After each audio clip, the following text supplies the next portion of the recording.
Welcome back. You're watching Good Morning Namibia. Candidates who sat for the Namibia Senior Secondary Certificate national examinations last year and would like to improve their previous national examination results on part-time basis can now do so. Part-time registrations for the NSSCO and NSSCAS commenced on the 30th of January and it is expected to run until the 3rd of March 2023. With more on this registration, I'm now joined in studio by Dr. Elizabeth Ndjendja. She's the Deputy Director, Examination Data and Certification in the Ministry of Education, Arts and Culture. Good morning, Doc, and welcome to Good Morning Namibia. Good morning, Ndjendja, and thank you for having me. How are you doing on this gift of a Wednesday, Doctor? I'm doing well. Doctor, talk to us about this development where candidates who had sat for the examinations previously now have the opportunity to improve their marks. Yes, as customary, there are provisions for candidates who did not achieve their desired grades to have a chance to do that on part-time basis, meaning you then have to register for tuition for support for a year, considering that you will have enough support to target and make sure that you improve what you have achieved before. I'm happy you're raising the issue relating to tuition support, and we'll get to that in a moment. Perhaps some logistical arrangements at this juncture. Where are these candidates allowed and able to register? We have various centers around the country, around the regions, and the only advice I should give to the candidates who are not aware of these centers at this point is to contact their regional educational offices and be directed further, because there are various centers around the country and it will be cumbersome if I have to go through all of them now. But we have 14 regional educational offices in all different 14 regions, and they can be contacted for that. Perhaps what is important is to indicate what is required of them. What is it that they need to present at these centers? Okay, at these centers, being that you are a part-time candidate, you are not sitting formally in a formal class, you then need to identify yourself. You are a Namibian nation, so you should have a Namibian ID or a driver's license or any type of identification, a valid identification, a valid license or a voter's card or a valid passport would also be accepted. In the event that my documents get stolen on the 2nd of March or perhaps on the morning of the 3rd of March 2023, what are my options? Would a police declaration suffice? At that stage, since it's registration, yes, a police declaration might suffice, but you should try by all means, by the time the examination is written, you should have obtained some kind of identification for us to physically be able to identify you when you enter the exam rooms. Thank you, Doc. In your introductory overview, you mentioned the tutor support. Yes. The goal would, of course, be for pupils to actually improve their marks. Yes. Else it doesn't serve a purpose. Yes. Talk to us about that support that will be available. Yeah, the support, what we require, because us as a Ministry of Education, we ask you to register for exams. But as a requirement, you should have registered for tuition through the registered institutions that provides that. The reason for that is that of course you want to improve, but we should be assured that you will be getting some kind of support for you to be able to truly improve. Because given the background of the fact that you did not manage to get your desired grades, even with the help of a teacher in front of you for over the 2 years for NSSCO, for example, and somehow you will be putting yourself up for failure if you if you have no support and you just register for exams and you are also not pushing yourself to make sure that you achieve your best grade better than what you had achieved before. Speaking about registered institutions, are there such institutions other than Namibian College of Open Learning?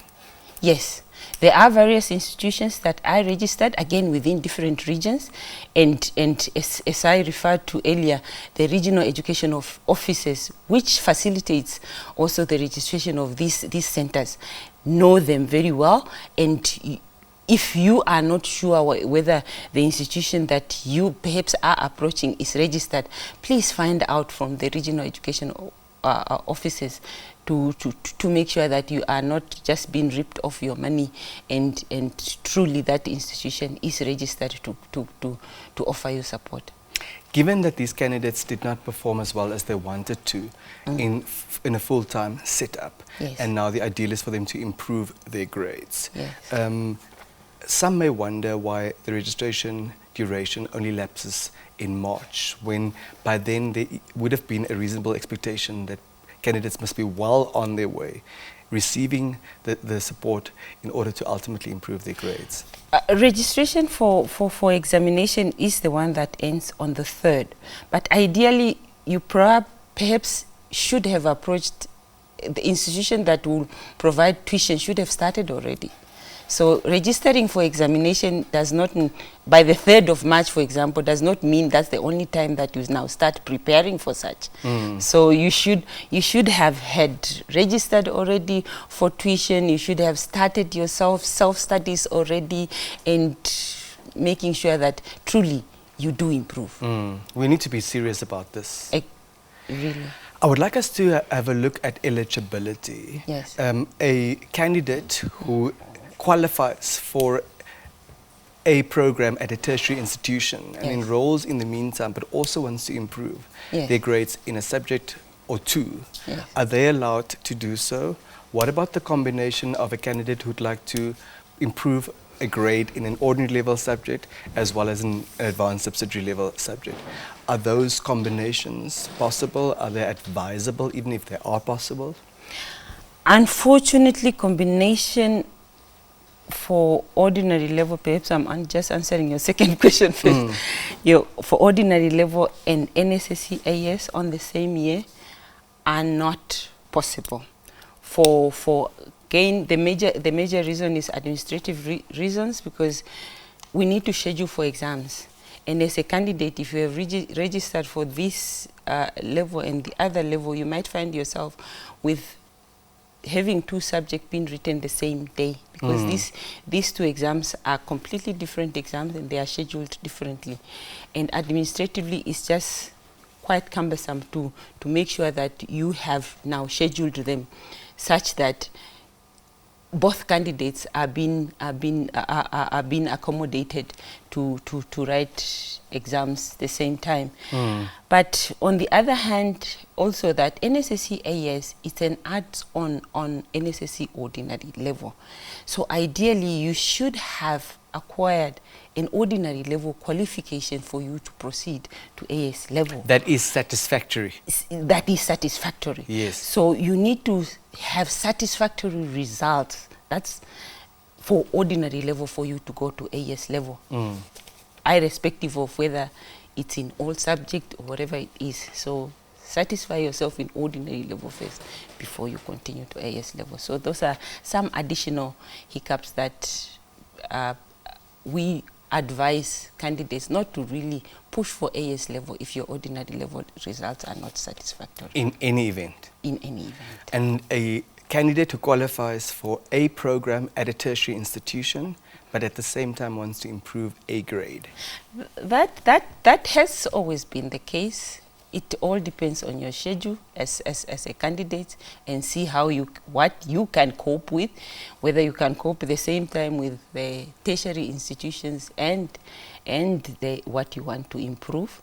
And you are striving when you are striving to improve, you make sure you truly improve. If you can cope, that's acceptable. However, Doctor, the same hiccup that you just flagged could arise, the one relating to improving a grade on ordinary level and advanced subsidiary level, because the exams could potentially land on the same day and the same time. Yeah. As a tertiary first-year student, you've got no idea at the start of the academic year when an exam will be scheduled in November or October? I guess whoever does that, because I can't really talk for that so much because they are now being handled by different institutions. I would talk of ordinary level and AS level, which we handle at the same time, and we will advise you that because we know that there's a possibility of the possibility of clash is way more, and clashes cannot be handled separate from in a separate way, because again, if you start handling them, Creating a precedent. you are creating a precedence which might even jeopardize the security of exams, which we really don't want to talk about. So somehow we just have to focus and make sure that we achieve what we need to achieve within a certain time under normal circumstances. In pursuit, of course, again, of improving your grades, am I allowed to register for every single subject I had on either ordinary level or advanced subsidiary level in a given year? What do you mean by every single subject? So every subject that I had, I want to improve the grades. So may I register for all of them at once in one year? No, unfortunately not. We have limits, again, given the circumstances that now you are doing it for 1 year. For example, the ordinary level is a 2-year curriculum. Sitting in front of a class, a teacher teaching you for 2 years for one syllabus. You somehow did not manage to get your desired grade within those 2 years.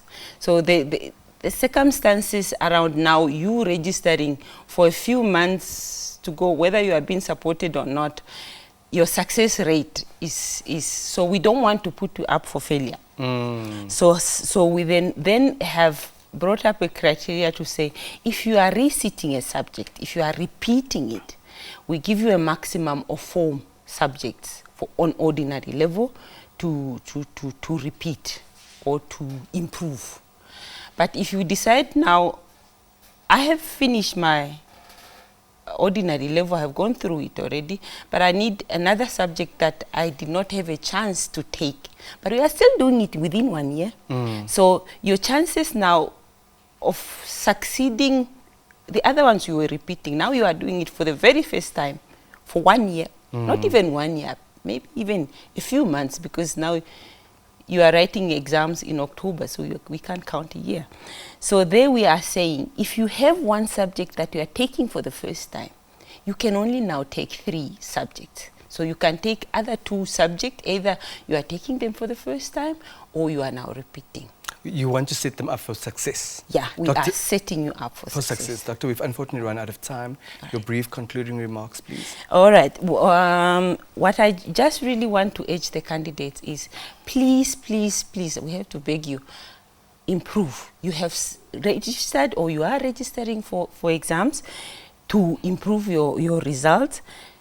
Give yourself a target. Challenge yourself. Ask yourself, if somebody could do it with A stars all through, why not me? And please try to do that, because what we have seen more often is there are candidates who have repeated again and again and again, and every single year the results comes out worse than the previous year. There's a perception out there thinking that maybe when I repeat I get better results because part-time maybe is marked differently or whatever it is. No. None of any of that. It's the same exams that is being written by everyone else. It's the same standard of exams that we have met before. So there are no surprises. So the ball is your own, in your own court. Doctor, thank you so much for your time and best of luck to you and the team. Thank you so much for having me. That was Dr. Elizabeth Ndjendja. She is the Deputy Director responsible for examination data and certification in the Ministry of Education, Arts and Culture, walking us through the process of registering for subjects in ordinary level or advanced subsidiary level should you wish to improve your grades.